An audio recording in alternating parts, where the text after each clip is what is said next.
Welcome to the Silicon Slopes podcast. Today I'm here with Dustin Watkins, who is the co-founder and CTO of DataBased. How are you? I'm great, Garrett. How are you? I'm very good, thank you.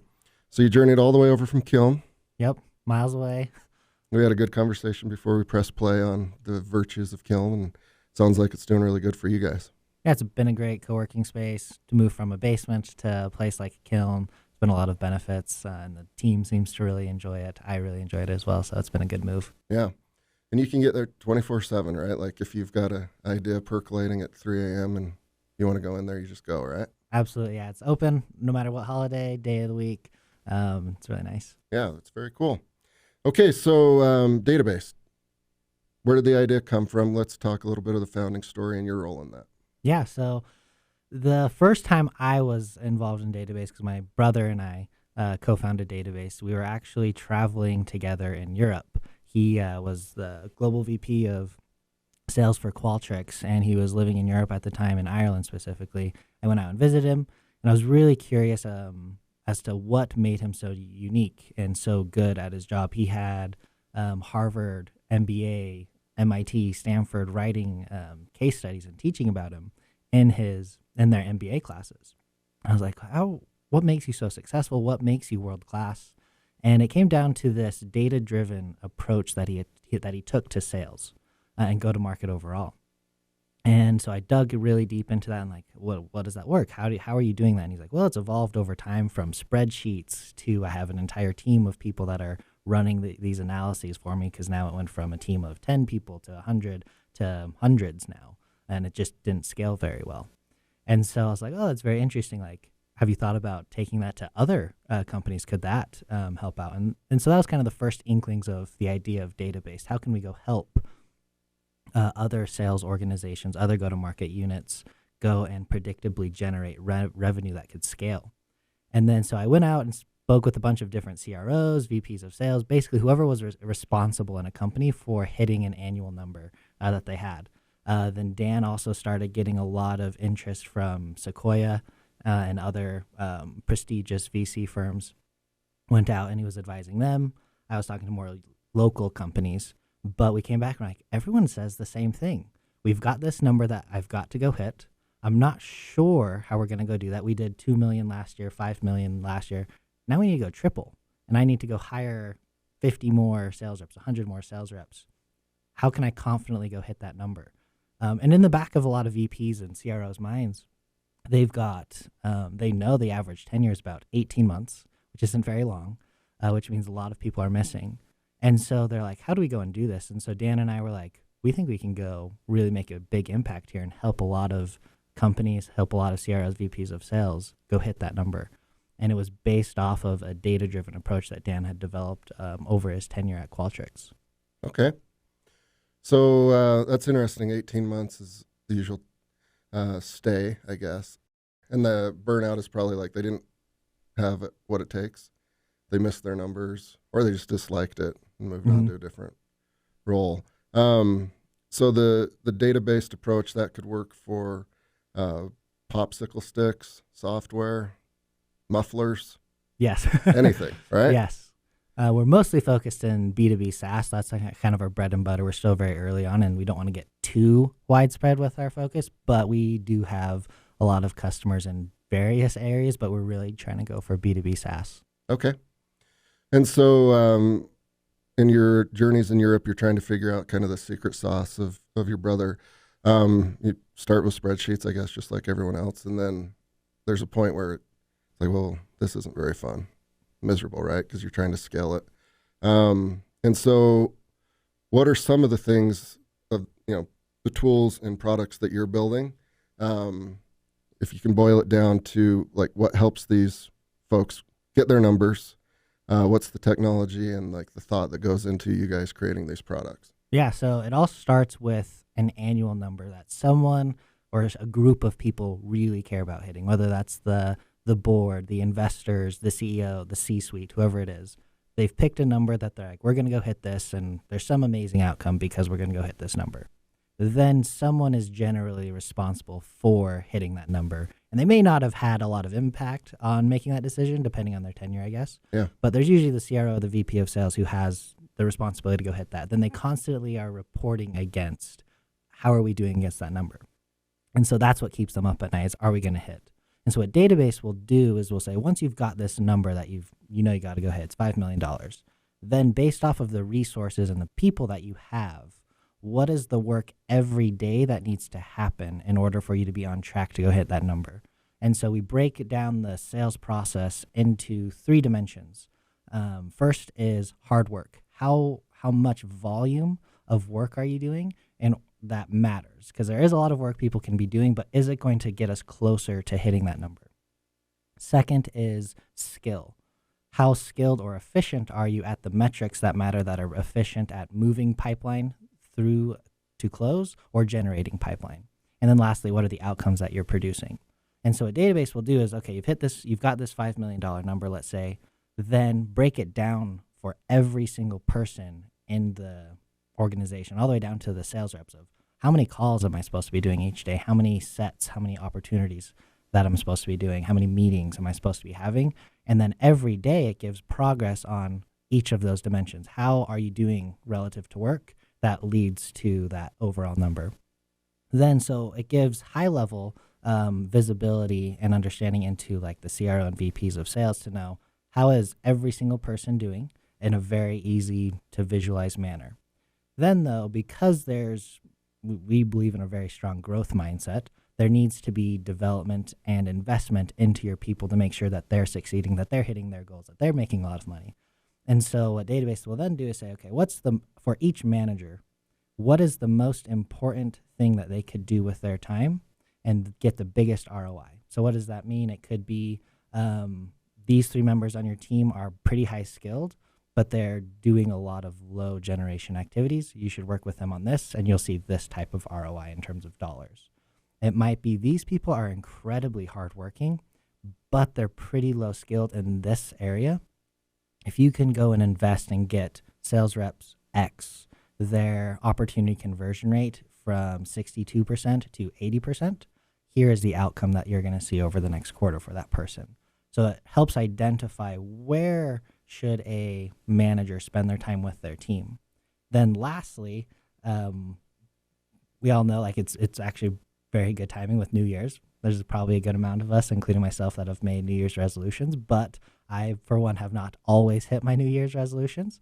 And so it's a common thing. You set goals, maybe you always don't hit it. But one thing that's research has proven over and over is that if you have a strong accountability system and a partner, that you're more likely to succeed in hitting your goals or resolutions.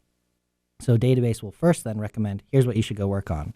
Then it provides an accountability framework of, what are the goals, and then what are the cadences that you need to follow up and make sure that you're hitting these goals. Provide real-time feedback on, are your team members progressing towards the goals that you're working on with them.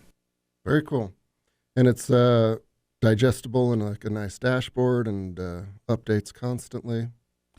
Yeah. It's a lot better than showing up day one with a number written on the whiteboard and how are we going to do it? A couple of pieces of paper like, here's how your phone works.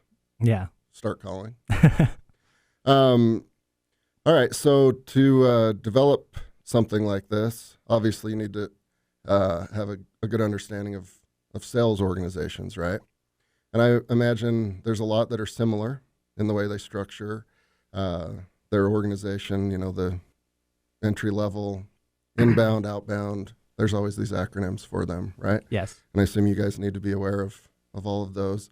But it sounds like your brother, in his experience selling Qualtrics, has a good idea of what works, what doesn't, what tweaks work, what motivates people. How do you guys incorporate that into each unique company? Oh, 100%. Yeah. And what's interesting is, I mean, almost every company we go to, they're like, well, we're really unique in this way. But what we found is 90 to 95% of the companies that we speak with just have different names or labels for the same core principles. Basically, you need to generate some amount of pipeline. Then how do you go generate that pipeline, whether it's inbound or outbound, like you said? Usually they're doing the same kind of tactics as other people. They just name them different things. Then there's, how do I move that pipeline that I've generated through the pipeline, through the conversion funnel, all the way to close? And so people just name them different stuff, and they may have more steps along the way. Some people close one call. Some people close over a year. You're working government contracts or something, who knows? Yeah. And so, like, based off of the core principles that we believe to be important, we can adapt to whatever nomenclature people are using or whatever jargon they want. We can just kind of have a wrapper around those names.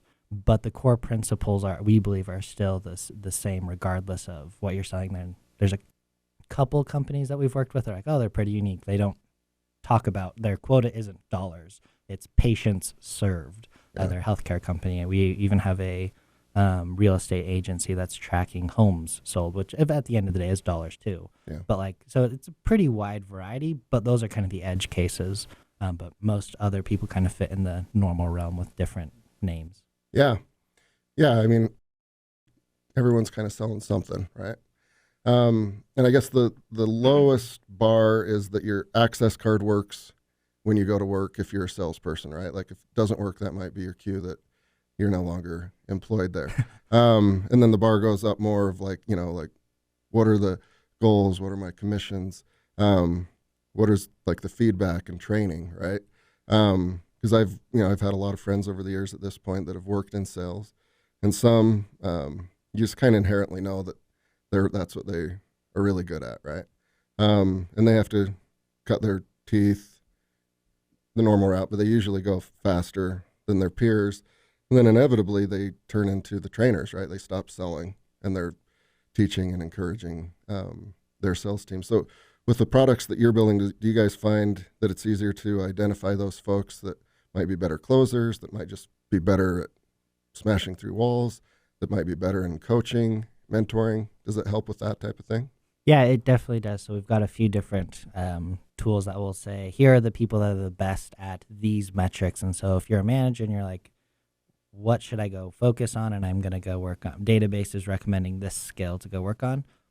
If I'm not the best at that, because that is a common answer, you're like, oh, I don't know how to necessarily do it, or I've been managing for 6 years, I haven't been closing in a while. You can go in your entire company and say, who is the number one at this? And then have them come over and you've identified, oh, this person is going to be really good to help out my team, and go and make those decisions. Yeah. Make it really easy.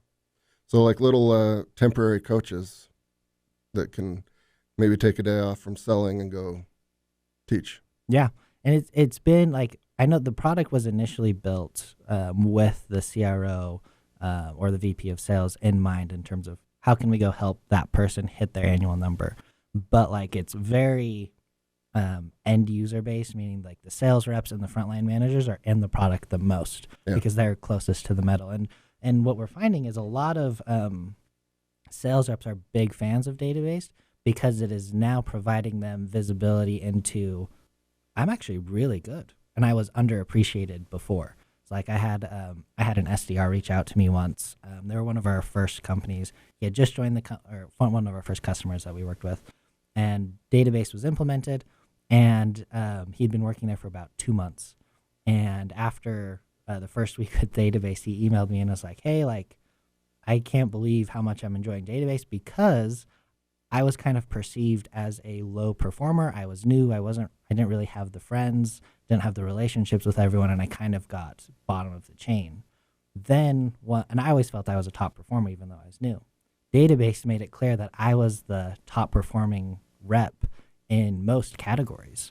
Whereas before, because I wasn't in the group or had the right friendships and was new, I was kind of perceived to be less. But DataBased made it clear I was actually really good, and everyone knew that now. Interesting. Yeah. So it's good for a lot of reasons. One, in this particular case, kind of validating somebody's work and effort. But you mentioned like the VP of sales, and those folks are the ones that would probably write you the check or make the decision to buy your product. How do you guys go about selling your services and product to these folks? Eat your own dog food type of thing. we are for sure. We're a small team, but we definitely eat our own dog food. And so like for us, the approach is top down, and then bottoms up. So we're trying to get who is the person that is going to sign the check.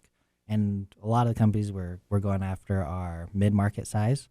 And so it's been pretty often that it's actually the CEO, and a lot of times they're tech founders, but then they kind of pass it off. But at the end of the day, they want final say whether they're going to buy it or not. So then we work with, okay, who is the number one influencer from there, and then depending on how big the deal is, whether it's enterprise or mid-market or just a small startup, then we're trying to go in and build champions throughout the organization that are the directors, let's say, at a bigger company. And so we're trying to meet with as many directors as possible to influence the buyer at the end of the day, just like the typical kind of thing you try to do.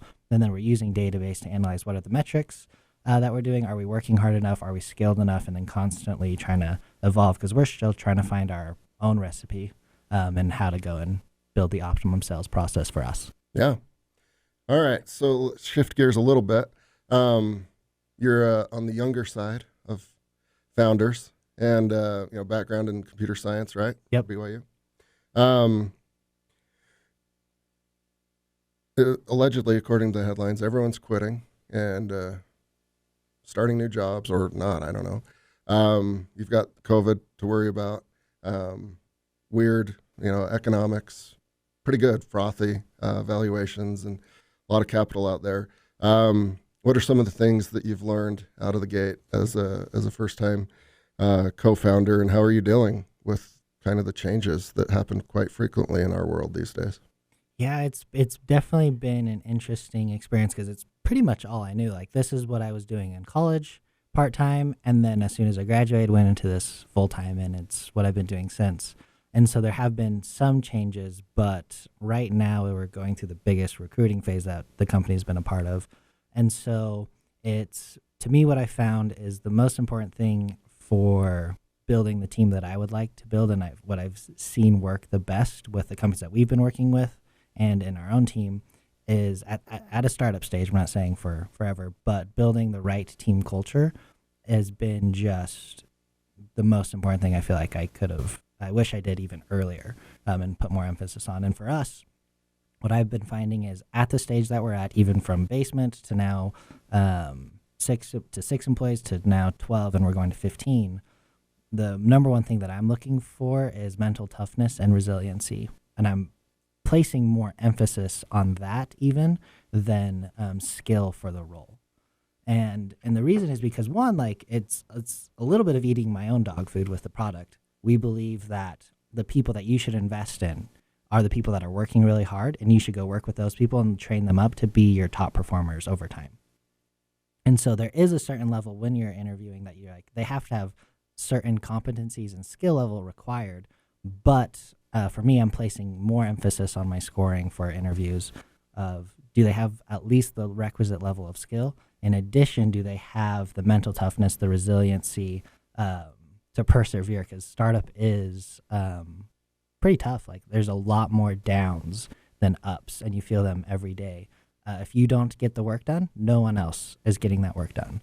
The impact you can have at a small company is crazy. If there's 10 employees, you work an extra few hours. Those are whole percentage points that you can have an impact on.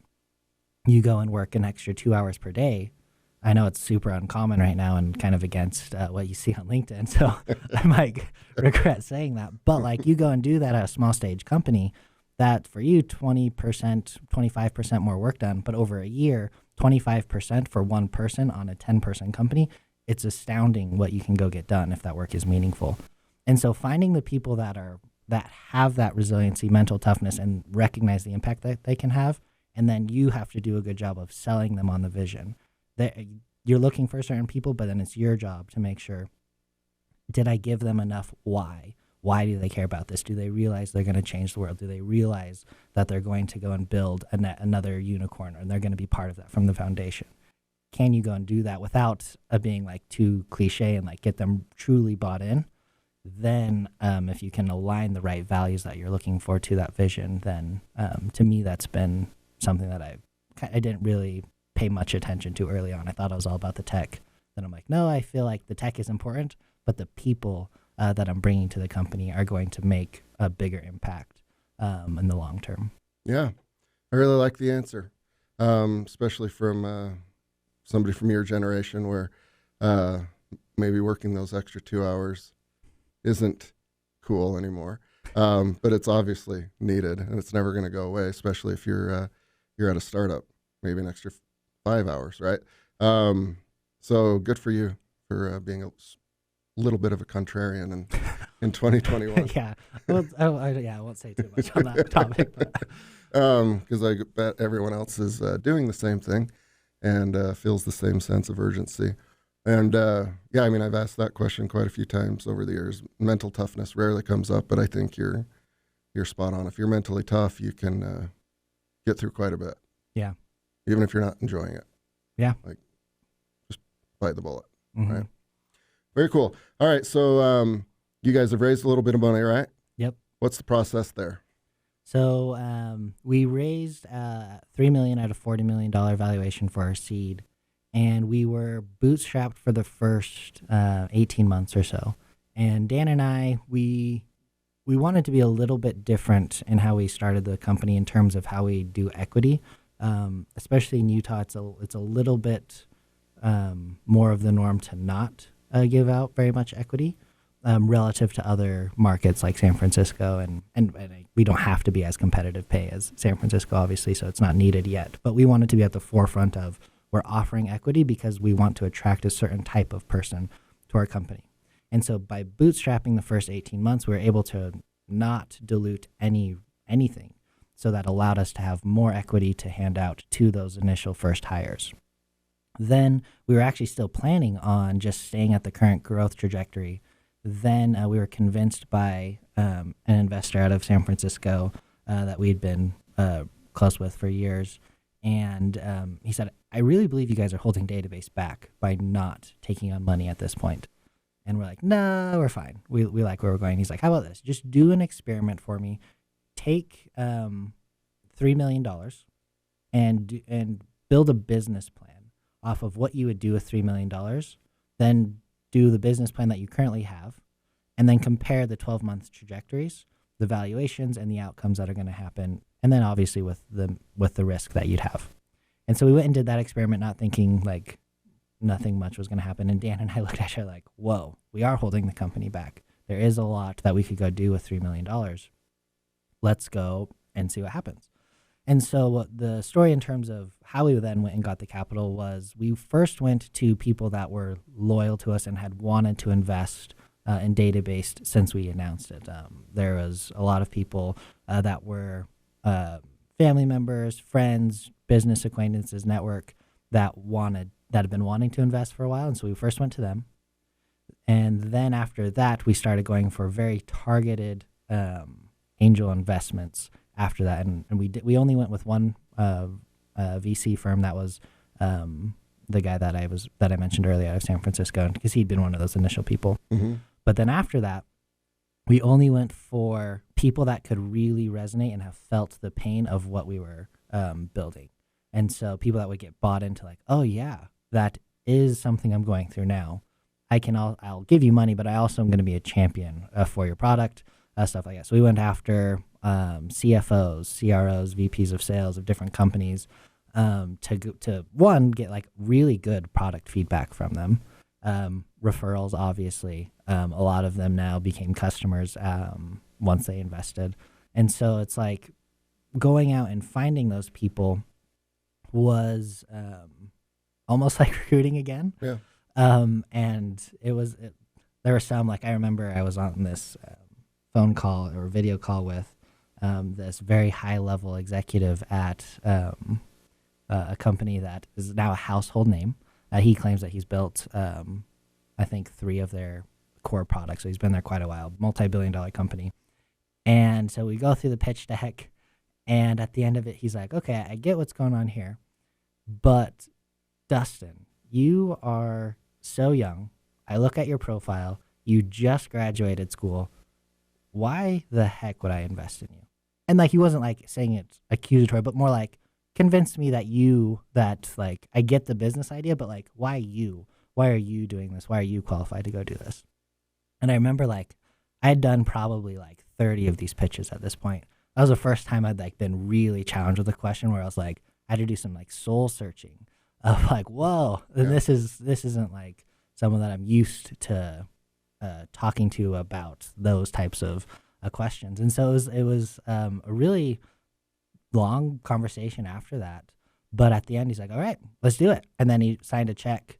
But like going out and selling your product to investors and then being it was very difficult for me. And it was a skill that I felt like I really developed over. And I'm glad that I did. But now with the capital, we've invested about half into product development and engineering, and then the other half into go-to-market to go and build out the sales team. Yeah. And it seems like you're having a good time. Yeah. It's a lot of fun. Yeah, you'll probably get that question for a while. Yeah. It doesn't help that I have a baby face as well. And so people I even went to pick up my mom from the hospital a few years ago, and the lady was like, who's driving you home? And I was like, I'm driving my mom home. And she's like, do you have your driver's license? I'm like, oh my gosh. Well, really? Cherish it while you can, because eventually they'll be like, you're kind of old to be doing this. Why should we invest in you? Yeah. It's better to be young and do it. Very cool. All right. So as one of the co-founders, you've got a lot on your plate. So the meat and potatoes part of the podcast. How do you manage your day? What does it typically look like? And what are some tools and tricks that you use to keep the ball going? I'm pretty basic. I don't have any software actually that I pay for to manage my day, but I am a pretty meticulous planner. And so what I'll do is, are you familiar with the OKR framework? And so we'll have quarterly OKRs and then product monthly OKRs. And so whenever that OKR happens or is set, then I'll go and do, okay, so this is a quarterly OKR. So what's the work that needs to happen to hit this by the due date? So I'll put the due date in my Google Calendar. That's what I use. I'll say, here's what needs to happen in order to go finish by whatever date. Then I'll work backwards from there and then fill in kind of the rest. I'll do the quarterly, monthly planning at the very beginning, and then I'll do weekly planning every Friday, so that when I come in Monday, every minute of my day is booked out from start time to end time. And then what I do is I force myself every day to set commitments to my team of, here are the 5 things, the 8 things that I'm going to get done today. Then though, commitment is a little bit of a strong word on the team. I don't know why we use commitment actually now that I'm saying it out loud, but it's you're 90% sure that you're going to get this done. And so if you make 10 commitments, you should get 9 of those done every day. And so I go and do that, but then I force myself to add 1 extra commitment so that every task that I'm doing throughout the day, it's I have to be at my best in order to finish all that I committed to my team to do. And so instead of being oh, there's a 5-minute break here, I'm going to go and get a drink, it's oh, I have 5 more minutes, I can get ahead on my next task. And so I'm trying to gamify every hour of my day to make it so it's really interesting. Instead of just doing a task, I'm trying to prove to myself that I can get more done than what I did previously and get better every day. And so it starts with quarterly, down to monthly, down to weekly, down to daily planning and what are you doing every hour, and then forcing yourself every hour to work your best that you can, making it fun. Yeah. That requires mental toughness. I hope, yeah. So if I wander over to Kiln and want to play ping pong, I probably shouldn't ask you, right? Because you're dialed in. If you want to play at 7:30, let's do it. I've played. I actually there are times though where it's I hope I'm not if some of my team's listening to this later, it's there are times I'm not just playing ping pong for me to have fun though. It's if I've played ping pong at Kiln with a few of the team members, and it's it's a great opportunity to build loyalty, friendship. So it's they're calculated times that you're spending. It's I'm losing 25 minutes to go and get this code pushed or spend this time together. But it's I should be building relationships with the people here so they can go and feel more productive. It's COVID. People are poaching like crazy. Each team member on my team is getting recruiting messages every day. Yeah. And so it's what you also need to be investing your time back into the people that you care most about, so that they care about you. They know that you're not just a number to them, because they're not. Yeah. And you rely on them to get stuff done. So it's calculated timing like that and investments, but I would definitely play ping pong with you. Very cool. All right. Yeah, you're the first podcast of the new year, and you mentioned you have some resolutions, but we've got 1 year to look forward to. And in your case, what are you most excited about? Products, money raising, new team members? What are you most excited about? Oh, one thing. It can be I was two. okay. I would say team is the most exciting because I just think back to last year. It's like 6, and now I think of all the new people that are here and the work that they're getting done. Getting to know them in their personal lives and their families like was really exciting. And to think about what is the end of 22 going to look like, that's really exciting because kind of into the next thing I'm really excited about is we're gearing up for our Series A. And we're thinking anywhere from 12 to 18 months from now. So it could happen in 2022, but a lot of the prep work for that is happening now. And so thinking about what is the team going to go look like when we go and raise, because we would like to go. We have very ambitious growth targets for revenue and for the team in order to go hit that. And the type of people that we're looking for to bring to this company to help still be single digit employees around, first 20 employees is really exciting. And looking for those types of people. Gets me really amped to see what's going to happen. Very cool. Well, I would say happy hunting. I think I don't envy you and how you're going to have to build a quality team in this market. Hopefully it normalizes. And yeah, it's been tough. Yeah. Very cool. Well, congrats on your success up to this point on the team you're building. And it seems like you're having fun. And we look forward to all that you guys are going to accomplish, and would love to have you on again in a year. Maybe the first one of 2023. Great. See how it all went. Tell you if it went really well, tell you if it went bad, and what we learned. So that would be it'll great. Cool. And then, this podcast was brought to everyone by Silicon Slopes Hall of Fame. I hope everyone listening to this applies or gets a table and comes. It's going to be a fun event. Hope you guys come. Grand America, February 23rd. Just going to honor folks kind of like you that are doing awesome stuff, building teams, and being great entrepreneurs. So thank you so much, Dustin. Thank you. Appreciate it. Yep.